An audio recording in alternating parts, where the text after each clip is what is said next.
Hi, with Julian on the Brown Note and a review of the 7th album, I think, by UK shoegaze titans Ride, who I have a long history of supporting, all the way back to them probably being my first indie band that I was into.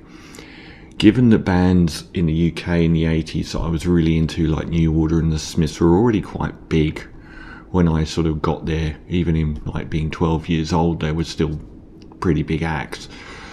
And, you know, even being there fairly early on in those bands' careers, I remember hearing Ride on the John Peel Show, the first EP, Chelsea Girl and Drive Blind, and getting it when it came out. I've still got it on vinyl. And probably seeing them, I think it was 11 times over the next few years, and some, for me, iconic gigs. The Town and Country Club, the Brixton Academy one, which was filmed, supporting the Pixies in front of a lake at this Crystal Palace Bowl, coming on before The Cure in this really weird Wembley Arena gig when The Cure were on the Disintegration tour. A lot of memories, all the way down to their collapse. So Ride were this shoegaze band out of Oxford in 1988 and were part of the holy trinity of shoegaze, which was Slowdive, My Bloody Valentine and Ride.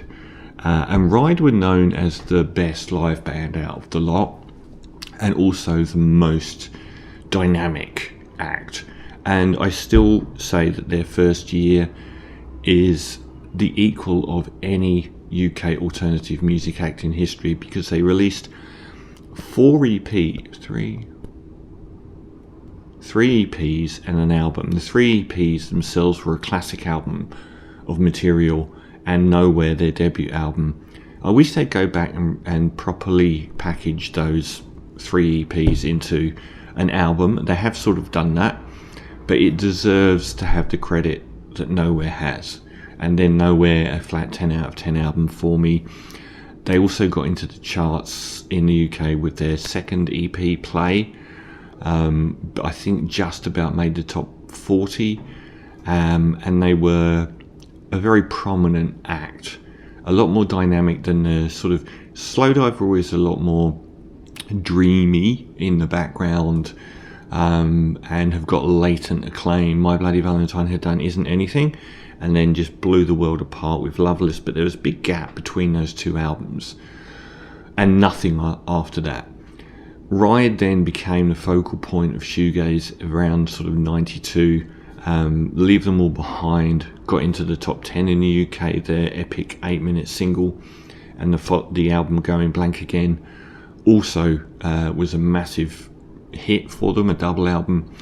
And then it all went to hell in a handbasket with the advent of Oasis and Britpop, taking a stranglehold on the most dynamic music scene in UK music history since probably either the late punk, post-punk era or the late 1960s. And Ride were part of that UK music press, which was brilliant at the time, but also incredibly vindictive and vicious and fashion conscious.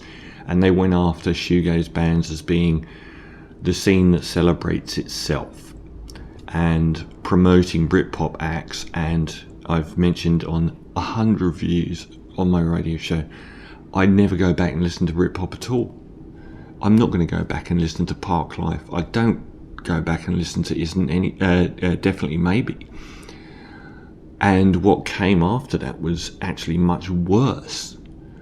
And like many UK music genres, like two-step and garage, for instance, they died such a quick death that they didn't get sullied like Britpop did with becoming landfill indie and having Ocean Colour Scene and Cast and the Kaiser Chiefs and Kaiser Sabian and all these, and they were the top ones. Like, there was many worse.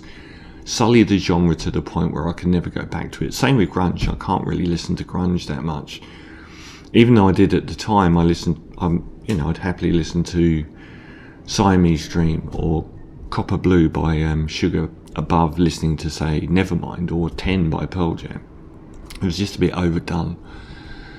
But like those, like I said, two-step and garage, they died such a quick death that they left a good-looking corpse. So they remained really fashionable. And around the start of the 2000s, there were these acts like M83. Their like initial run of albums was phenomenal. And Beach House, and these acts coming through that reference shoegaze and dream pop a lot. And then it's become more and more trendy, to the point where, you know, last year Paranol was in my top 10 albums, top 5 albums of the year, second album by that South Korean anonymous act. And there are just a raft of modern shoegaze bands like Dive and so on. And it's become this very trendy music genre, and it was one of the most heartening things to see. Within the space of a couple of years, My Bloody Valentine, Slowdive and Ride all returned with new albums that were really good, and live tours, which was amazing. I mean, I went from 1 week not having heard a My Bloody Valentine album for 20 years to watching them live. I live in Sydney, and they did a live concert about 3 days after the release of that MBV album, and played like the whole of Loveless, which is just mind-blowing. For me, out of that holy trinity, Ride get the least respect and deserve the most. I thought the My Bloody Valentine album was superb. 1/3 of it was trading on the past, 1/3 of it was kind of like in the middle, and 1/3 of it was pointing at the future. The live concert I saw, it was all bar one track old music. Slowdive's album, the first one that came out, was, I think, probably the best album of the 3 groups on release. I really didn't rate the last album, but that said, they really traded on past glories with that music, and even were very post Beach House. I thought Ride were the band that traded least on former glories, and were really offering something that was incredibly new. It was an imagination of the band, as though Carnival of Light, an album I detest, where they went from shoegaze, a very expansive version of shoegaze on Going Blank Again, into Britpop, and into this faux Small Faces twee version of the brilliant Small Faces.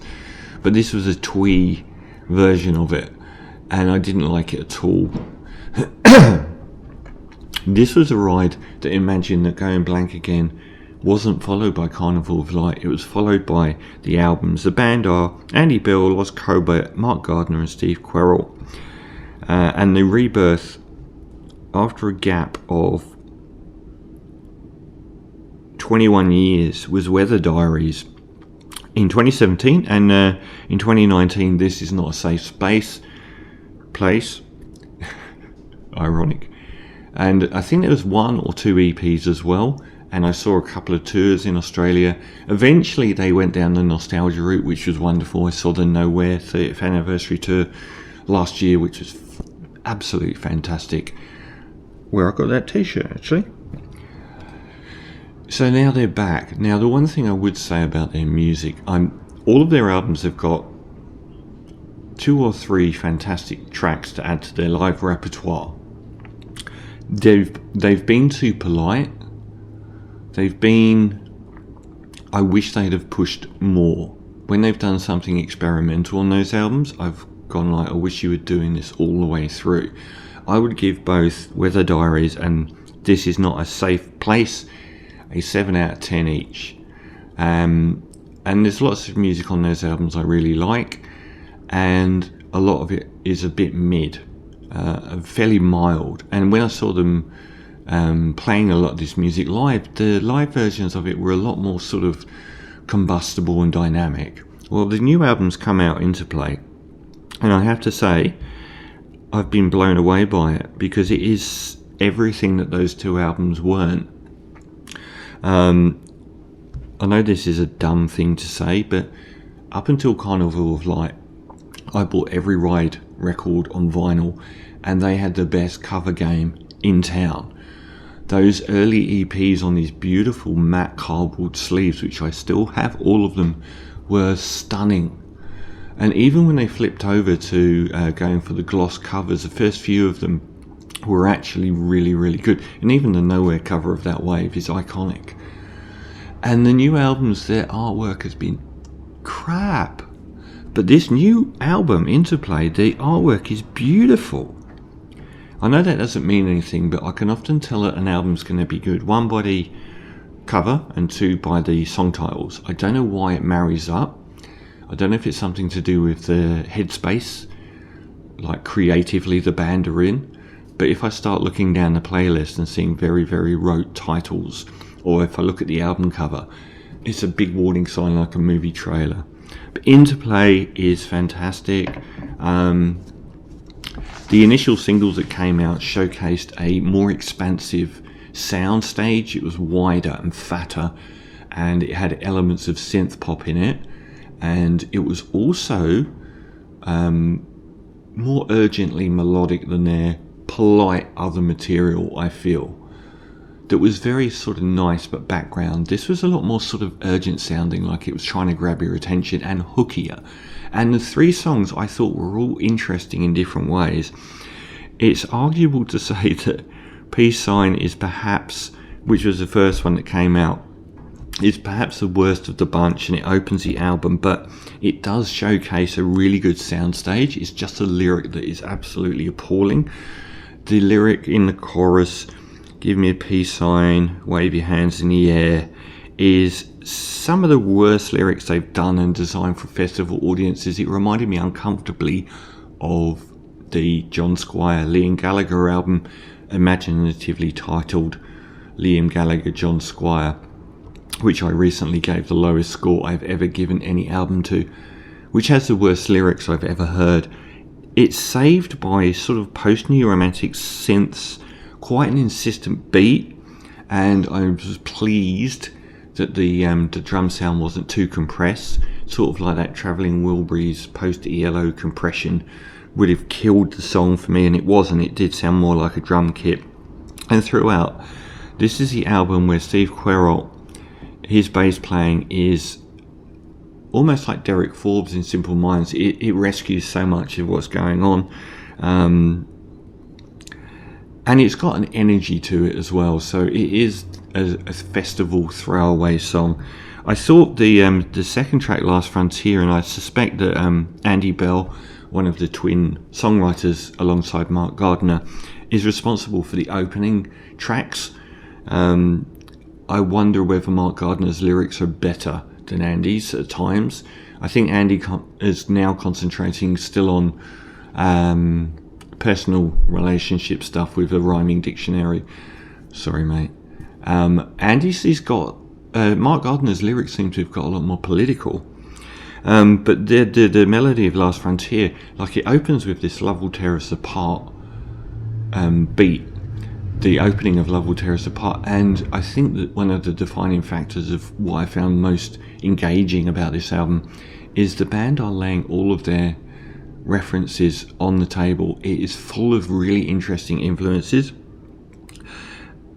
very much also a sort of softer New Order song with a Peter Hook bass line, and the fact that Andy does his vocal, I think it's Andy on this song, in this really spoken word delivery that's quite unusual for them. I love the fact on this album that they do musically elements that I found quite unusual, and when he does his very spoken word vocal melody on the verses, I found it very, very arresting, and it's got such a strong melody.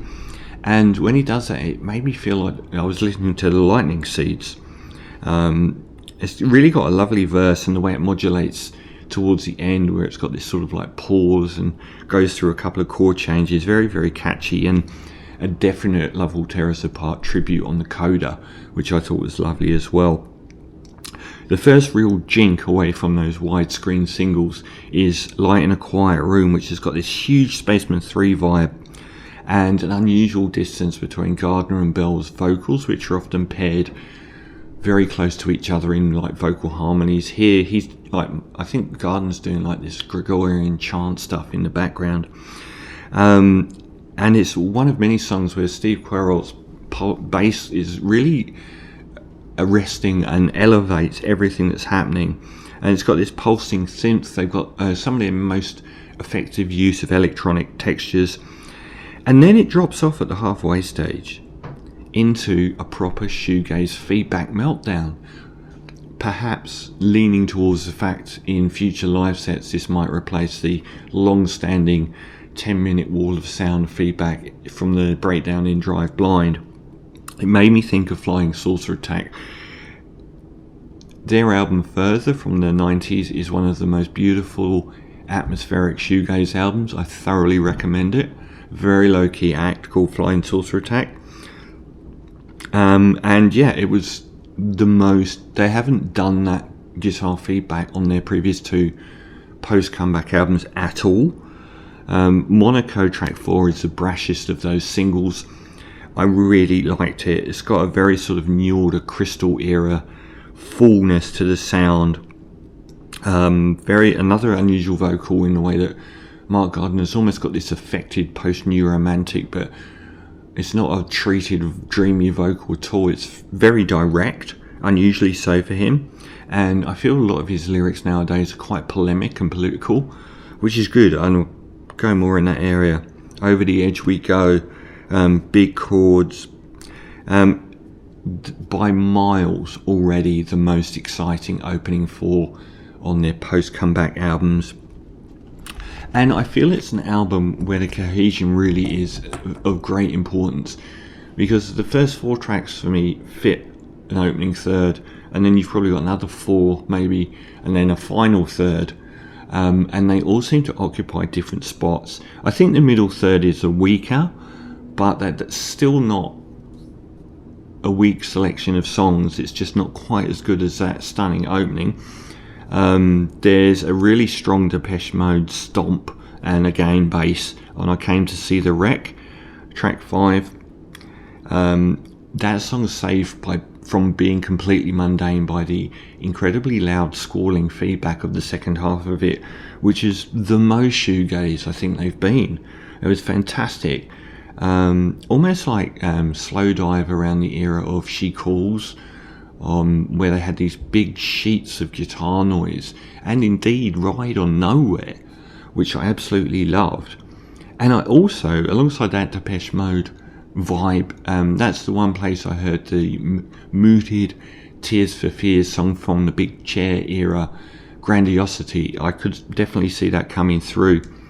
Another very different arrangement for them is track 6, Stay Free, which has got this cop shoot cop spiritualized sort of doom doom, and almost like Swans if they're being acoustic, which is really interesting, but perhaps again a more ordinary song in the middle of the album. Last Night I Went Somewhere to Dream, it could be another twee fest like the opener, and is a little bit. Again, the mid songs are probably would all rank up as my least favourite, but still not bad in any way. But the bass and the drums again are fantastic, and the incandescent guitars through it as well, like really stinging and melodically beautiful, really do raise the song. And I think that's the midsection over with, and there's a transitional track which could also be quite, if in the wrong hands, including Rides, could have been horrible. Sunrise Chaser, as it leans a little bit into cod reggae, very slight bit, but it's not. It's actually really interesting. It's got another very strong bass line, and almost Cafe Del Mar Ride. Have we ordered that yet? It's got that chill out vibe to it, and a lovely tumbling rhythm section as well. And I love the fact that it sort of transitions between a little bit sort of less urgent middle tracks and then bringing back the strength of the melodies on the rest of the album. And I think that's going to stand the test of time. And then we get into the final third, which is easily the rival for the first, but not a repeat of it. Midnight Rider almost reminded me of Black Rebel Motorcycle Club. And in fact, this first time I listened to the album, I was disappointed in the final third, and it really has grown on me as being much more successful than I thought after like 3 or 4 plays, and I'm probably up to about 8 plays by now. And it's got this, Midnight Rider's got this great sort of rolling beat with this stinging guitar going on. Andy Bell does a lot of great stinging guitar motifs on this album. feels a bit halfway between Drive Blind and Moonlight Medicine, which is a good place to be. And it's got this really post-Manchester baggy beat on it as well. And that's where the album's really coming back into focus.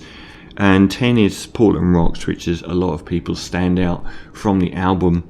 Very much in the vein of OX4, this sort of incandescent slow burner.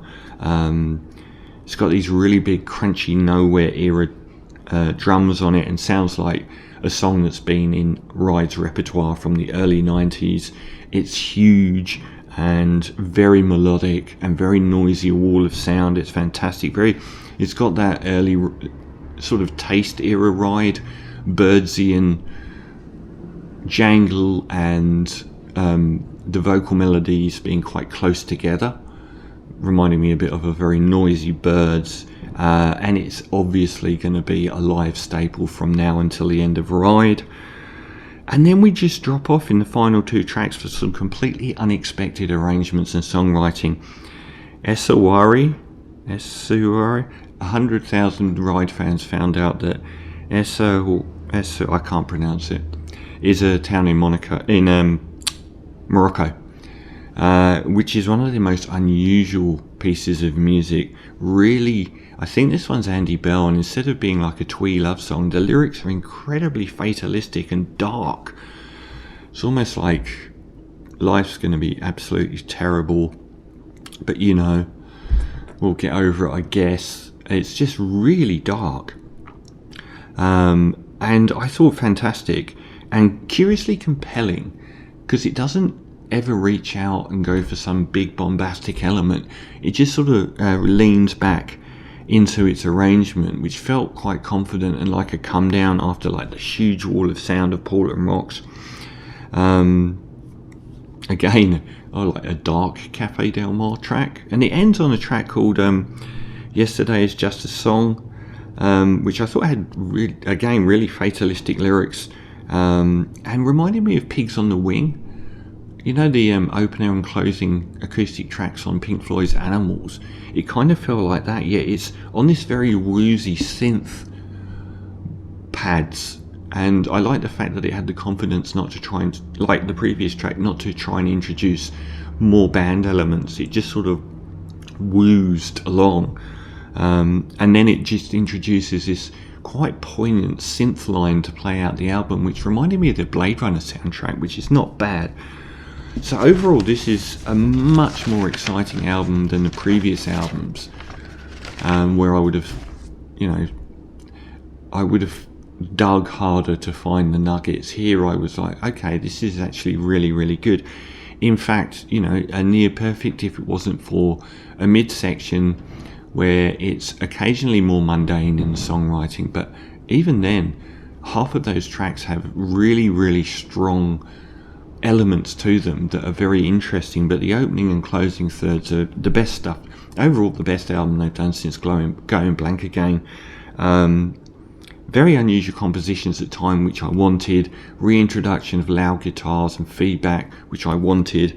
More interesting lyrics from, I think, probably Mark Gardner, which I wanted. And a cohesion across the tracks that feels like they were building the album. So this is a great album, and it won't get any attention because Ride don't get the attention they deserve. But I'm confidently, and not being, a Ride sado, in saying that this is a 9 out of 10.